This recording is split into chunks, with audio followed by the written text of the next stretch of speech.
അപ്പോൾ ഈ ഒരു സ്ക്രീനിങ്ങിന്, ഈ ഒരു ക്യാമ്പയിനെ നമ്മളെ പ്രേരിപ്പിച്ചത് നമുക്ക് എല്ലാവർക്കും അറിയുന്നത് പോലെ കേരളത്തിൽ ക്യാൻസർ കേസുകൾ കണ്ടുപിടിക്കുന്നത് രോഗത്തിന്റെ 4-മത്തെയോ 5-മത്തെയോ ഘട്ടത്തിലാണ്.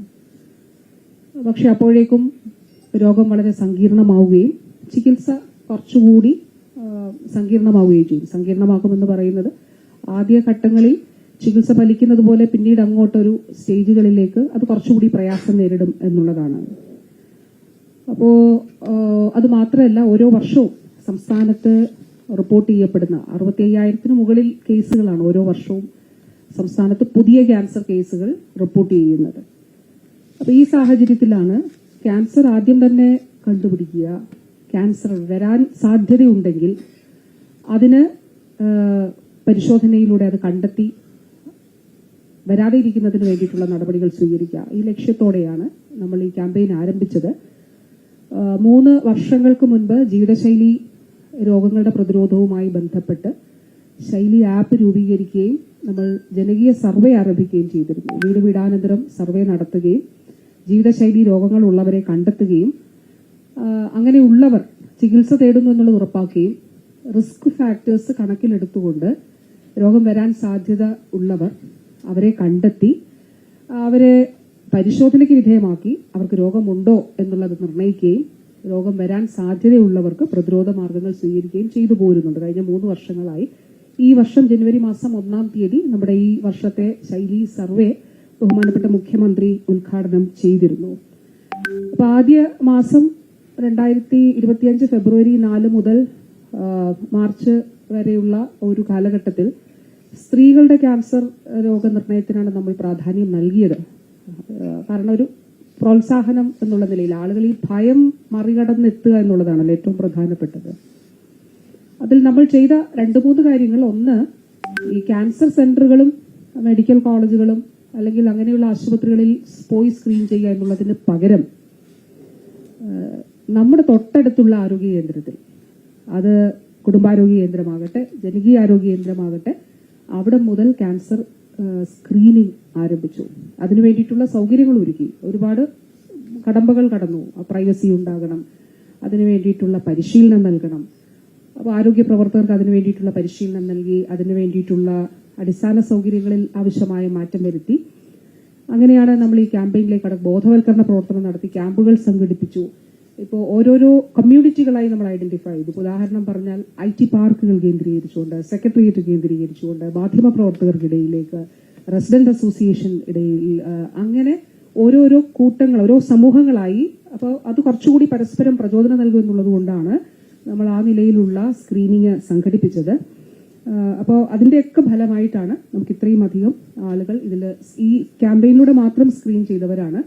നമ്മൾ ഈ ക്യാമ്പയിൻ ഇവിടെ അവസാനിപ്പിക്കുകയല്ല. ഇതുകൊണ്ട് ഇതിന്റെ തുടർച്ചയായി നമ്മൾ ഒരുക്കിയിട്ടുള്ള സംവിധാനങ്ങളിലൂടെ ഏതൊരാൾക്കും നമ്മുടെ വീടിന്റെ തൊട്ടടുത്തുള്ള ആരോഗ്യ കേന്ദ്രത്തിൽ പോയി ക്യാൻസർ സ്ക്രീനിങ് നടത്താവുന്നതാണ്.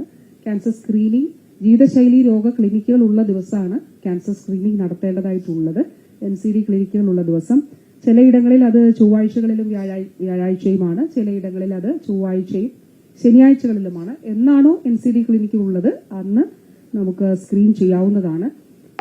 ഇതിൽ നമ്മൾ കണ്ടത് പുതുതായിട്ട് ഏതാണ്ട് 885 പേർക്കാണ് ക്യാൻസർ കണ്ടുപിടിച്ചിട്ടുള്ളത്. പ്രീ ക്യാൻസർ സ്റ്റേജിലായിട്ടുള്ളതും ഏതാണ്ട് 885 പേരാണ്. അപ്പോൾ നമ്മൾ ക്യാൻസർ ഡേറ്റ രജിസ്ട്രി ആരംഭിച്ചിരുന്നു സംസ്ഥാനത്ത്. 4 വർഷങ്ങൾക്ക് മുൻപ് ക്യാൻസർ ഡേറ്റ രജിസ്ട്രി ആരംഭിച്ചു. ക്യാൻസർ ഗ്രിഡ് ആരംഭിച്ചിരുന്നു, ക്യാൻസർ സ്യൂട്ട് ആരംഭിച്ചിരുന്നു. അപ്പോൾ ക്യാൻസർ ഡേറ്റ രജിസ്ട്രി വാസ്തവത്തിൽ നമ്മുടെ സംസ്ഥാനത്ത് ഉണ്ടാകുന്ന ക്യാൻസർ രോഗങ്ങളെ സംബന്ധിച്ചിട്ടുള്ള ഒരു കൃത്യമായ ചിത്രം നമുക്ക് ക്യാൻസർ രോഗ പ്രതിരോധത്തിന്റെ ഭാഗമായിട്ടും അതോടൊപ്പം തന്നെ അതിന് ഉൾപ്പെടെയുള്ള പ്രവർത്തനങ്ങൾ ശാക്തീകരിക്കുന്നതിന് വേണ്ടി നമ്മളെ സഹായിക്കുമെന്നുള്ളത് കൊണ്ടാണ് ക്യാൻസർ ഡേറ്റ രജിസ്ട്രി ആരംഭിച്ചത്. ക്യാൻസർ ഗ്രിഡ് പരിശോധനയ്ക്കും ക്യാൻസർ പരിശോധനയ്ക്കും ചികിത്സയ്ക്കും വേണ്ടിയിട്ട് ഒരാൾ അലയേണ്ടി വരത്തില്ല. നമ്മളൊരു ആരോഗ്യ കേന്ദ്രത്തിൽ പോയാൽ ഡോക്ടർ പറയുന്നത് ഇന്ന ലാബിൽ, സർക്കാരിന്റെ ഇന്ന ലാബിൽ ഈ സൗകര്യമുണ്ട്, അവിടേക്ക് പോകാം.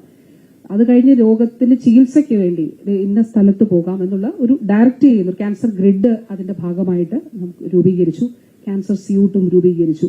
ഇതുകൂടാതെ ഈ ഒരു വർഷം നമ്മൾ ചെയ്ത ഒരു കാര്യം, ഹബ് ആൻഡ് സ്പോക്ക് മോഡലിൽ സംസ്ഥാനത്തെ മുഴുവൻ ലാബുകളെയും സർക്കാർ ലാബുകളെ നമ്മൾ ബന്ധിപ്പിച്ചു. 1300ഓളം സർക്കാർ ലാബുകൾ പരസ്പരം ഇത്തരത്തിൽ കണക്റ്റഡ് ആയിട്ടുണ്ട്, ഒരു വലിയ ശൃംഖല പോലെ. അപ്പൊ അതിന്റെ ഗുണം നമ്മുടെ തൊട്ടടുത്തുള്ള ആരോഗ്യ കേന്ദ്രത്തിലെ ലാബിൽ പോയി നമുക്ക് സാമ്പിൾ എടുത്താൽ അവിടെ നിന്ന് അത് പരിശോധിക്കാൻ കഴിയുന്ന ടെസ്റ്റുകൾ അവിടെ ചെയ്യും. അവിടെ ചെയ്യാൻ കഴിയാത്തത് മറ്റ് ലാബുകളിലേക്ക്, മേജർ ലാബുകളിലേക്ക് പോയി അവിടെ പരിശോധിക്കുന്ന സാഹചര്യമാണ് ഉള്ളത്. അത് ക്രമീകരണം ഒരുക്കിയിട്ടുണ്ട്. അപ്പൊ നിർണയ എന്ന ഹബ് ആൻഡ് സ്പോക്ക് മോഡൽ ഒരുപാട് സാമ്പത്തികമായിട്ട് ആളുകളെ വലിയ രീതിയിൽ അവർ വലിയ ചെലവില്ലാതെ തന്നെ പരിശോധനകൾ നടത്താൻ സഹായിക്കുന്നു. ഫോണിൽ തന്നെ നമ്മുടെ റിസൾട്ട് കിട്ടുന്ന നിലയിലാണ് അത് ക്രമീകരിച്ചിട്ടുള്ളത്. 2 യാത്രാ ദുരിതങ്ങൾ അതുകൊണ്ട് ഒഴിവാക്കാനായിട്ട് സാധിക്കുമെന്നുള്ളതാണ്. അതുകൂടാതെ ഈ ഘട്ടത്തിൽ നമ്മൾ സെർവൈക്കൽ ക്യാൻസറിന്, ഗർഭാശയകള ക്യാൻസറിനെതിരെയുള്ള വാക്സിൻ ആദ്യമായിട്ട് കേരളത്തിൽ കുട്ടികൾക്ക് 11ലും 12ലും പഠിക്കുന്ന പെൺകുട്ടികൾക്കാണ് നമ്മൾ ആരംഭിച്ചിട്ടുള്ളത്. അപ്പോൾ അത് നൽകാനായിട്ട് ആരംഭിച്ചു. അതിൽ ആദ്യമായിട്ടാണ് സ്റ്റേറ്റിൽ അങ്ങനെയുള്ള ഒരു ഇനീഷ്യേറ്റീവ്. നമുക്കറിയാം 99% HPV വാക്സിന് പ്രതിരോധമുണ്ട് എന്നുള്ളത് ശാസ്ത്രം ഉറപ്പാക്കിയിട്ടുണ്ട്. അപ്പൊ അതുകൊണ്ട് HPV വാക്സിന് പ്രതിരോധമുണ്ട് എന്നുള്ളത് ശാസ്ത്രം ഉറപ്പാക്കിയിട്ടുണ്ട്. അപ്പൊ അതുകൊണ്ട് HPV വാക്സിൻ കുട്ടികൾക്ക് നൽകാനായിട്ട് ആരംഭിച്ചിട്ടുണ്ട്. നമ്മൾ ഈ ഒരു ക്യാമ്പയിന്റെ അല്ലെങ്കിൽ ഈ ഒരു കണക്കുകളൊന്ന് അവലോകനം ചെയ്യുമ്പോൾ ഇപ്പൊ ഗർഭാശയകള ക്യാൻസർ ആണെങ്കിലും ബ്രസ്റ്റ് ക്യാൻസർ ആണെങ്കിലും കോളൺ ക്യാൻസർ ആണെങ്കിലും ഒക്കെ തന്നെ നമ്മുടെ ഒരു ക്യാൻസർ ഡേറ്റ രജിസ്ട്രിയിലെ കണക്കുകൾക്ക് ഏതാണ്ട് സമാനമാണ്. പക്ഷേ ഓറൽ ക്യാൻസറിൽ നമ്മളൊരു വ്യത്യാസം കാണുന്നുണ്ട്. അതിന് അർബുദം. അതിൽ ഓറൽ ക്യാൻസറിൽ നമുക്ക് ഉള്ള ആക്ച്വൽ ഡേറ്റയേക്കാൾ കൂടുതലാണ് പ്രിവലൻസ് എന്ന് കാണുന്നുണ്ട്. അതായത് ആ നിലയിൽ വ്യത്യാസങ്ങൾ ചില ക്യാൻസറിൽ നമ്മൾ കാണുന്നുണ്ട്. അപ്പൊ തീർച്ചയായിട്ടും അത് കൂടുതൽ ഇടപെടലുകൾക്ക് നമ്മെ സഹായിക്കുന്നത് ആണ്. ഈ ഒരു ഘട്ടത്തിൽ ക്യാൻസർ ചികിത്സയുമായിട്ട് ബന്ധപ്പെട്ട് 14 ജില്ലകളിലും ക്യാൻസർ രോഗ പ്രതിരോധത്തിന് വേണ്ടിയിട്ടുള്ള പ്രതിരോധ പരിപാടികൾ ജില്ലാ പഞ്ചായത്തുകളുടെ നേതൃത്വത്തിൽ, ആരോഗ്യ വകുപ്പിന്റെ പരിപാടികളാണ്. അതിൽ ജില്ലാ പഞ്ചായത്തുകൾ, തദ്ദേശ സ്ഥാപനങ്ങൾ, അതിൽ ജില്ലാ പഞ്ചായത്തുകളുടെ നേതൃത്വത്തിൽ നടക്കുന്നുണ്ട്. അതുകൂടാതെ ചികിത്സാ സൗകര്യങ്ങൾ 28 ആശുപത്രികളിൽ നമ്മൾ കീമോ ഉൾപ്പെടെയുള്ള സൗകര്യങ്ങൾ, നല്ലൂർനാട് ഉൾപ്പെടെയുള്ള ഇടങ്ങളിൽ ഏറ്റവും ആധുനികമായിട്ടുള്ള സ്കാനിംഗ് സംവിധാനം ഉൾപ്പെടെയുള്ളവ അവിടെ ക്രമീകരിക്കുന്നതിന് നമുക്ക് സാധിച്ചു. അപ്പോൾ കേരളം ക്യാൻസർ ചികിത്സയുടെ ഒരു ഹബ്ബായിട്ട് മാറ്റുന്നതിന് ഈ ഘട്ടത്തിൽ നമുക്ക് കഴിഞ്ഞിട്ടുണ്ട് എന്നുള്ളതാണ്. അതിന് നല്ല നിലയിലുള്ള ഇടപെടൽ നടത്തിയിട്ടുണ്ട്. ഉദാഹരണം പറഞ്ഞാൽ പുതിയ സംവിധാനങ്ങൾ, സങ്കേതങ്ങൾ, കാർട്ടിസെൽ തെറാപ്പി ഉൾപ്പെടെ ഉള്ളവ. അപ്പോൾ ഡിറ്റക്ഷൻ ഡയഗ്നോസിസിലാണെങ്കിൽ സർവീസ് സ്കാൻ, ഗർഭാശയകള ക്യാൻസർ കണ്ടുപിടിക്കുന്നതിന് വേണ്ടിയിട്ടുള്ള ഒരു ക്യാൻസർ സെല്ല് പോലും വിട്ടുപോകുന്നില്ല എന്നുള്ളത് ഉറപ്പാക്കാൻ കഴിയുന്ന സർവേ സ്കാൻ, അത് നമ്മൾ RCCയും CDACും ചേർന്നാണ് അത് നിർമ്മിച്ചത്. അത് ലോകാരോഗ്യ സംഘടന അംഗീകരിക്കുകയും ഇപ്പൊ കേന്ദ്ര സർക്കാർ അത് മറ്റ് സംസ്ഥാനങ്ങളിൽ കൂടി അത് അവർ കേന്ദ്രം ഏറ്റെടുക്കുന്ന ഒരു സ്ഥിതി ഉണ്ടായിട്ടുണ്ട്. അപ്പൊ തീർച്ചയായിട്ടും ആ നിലയിലുള്ള പരിശോധനാ സംവിധാനങ്ങളിലും ചികിത്സയിലും വലിയ മാറ്റങ്ങൾ ഈ ഘട്ടത്തിൽ കേരളത്തിൽ ഉണ്ടായിട്ടുണ്ട് എന്നുള്ളത് പ്രത്യേകമായി എടുത്തു പറയട്ടെ. അതിൽ 2 ഉദാഹരണങ്ങളാണ്. ഇപ്പൊ തൊട്ടടുത്ത് നമ്മുടെ RCCയിൽ പുതിയ ബ്ലോക്ക് ഉദ്ഘാടനം ചെയ്യുകയാണ്. അടിസ്ഥാന സൗകര്യ വികസനത്തിന്റെ ഭാഗമായി CCRC കൊച്ചിൻ ക്യാൻസർ സെന്റർ കിഫ്ബിയിലൂടെ അവിടെ പുതിയ ബ്ലോക്ക് എല്ലാം സജ്ജമായി, എക്യുപ്മെന്റ്സും സജ്ജമായി. ഈ ഒരു മാസം മാത്രം ആരോഗ്യ മേഖലയിൽ 2600 കോടി രൂപയുടെ, ഒരു മാസത്തെ മാത്രമാണ് ഞാൻ പറഞ്ഞത്, 2600 കോടി രൂപയുടെ വികസന പദ്ധതികളാണ് ഉദ്ഘാടനം ചെയ്യുന്നത്. അതിൽ നമ്മുടെ ഇൻസ്റ്റിറ്റ്യൂട്ട് ഓഫ് ഓർഗൻ ട്രാൻസ്പ്ലാന്റേഷൻ അത് 643 കോടി രൂപയുടെയാണ്. അതിന് മാത്രമാണ് നമ്മൾ തറക്കല്ലിടുന്നത്. ബാക്കിയെല്ലാം നിർമ്മാണം പൂർത്തീകരിച്ചിട്ടുള്ളവയാണ്. IoT കിഫ്ബിയിലൂടെ പണം അനുവദിച്ചുകൊണ്ട് അവിടെ തസ്തികകളും സൃഷ്ടിച്ച് കോഴിക്കോടാണ് അവിടെ പ്രവർത്തനം ആരംഭിക്കുന്നത്.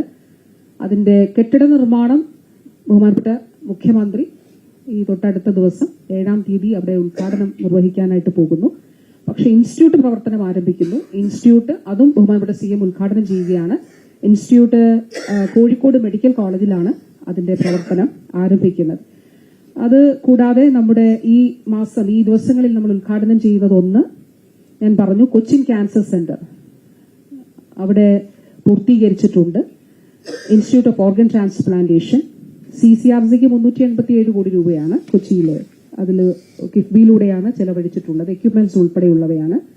അതുപോലെ ആലപ്പുഴ ഹോംകോയിൽ 109 കോടി രൂപ ഉപയോഗിച്ചിട്ടുള്ള രണ്ടാം ഘട്ട വികസനം നമ്മൾ സാധ്യമാക്കിയിട്ടുണ്ട്.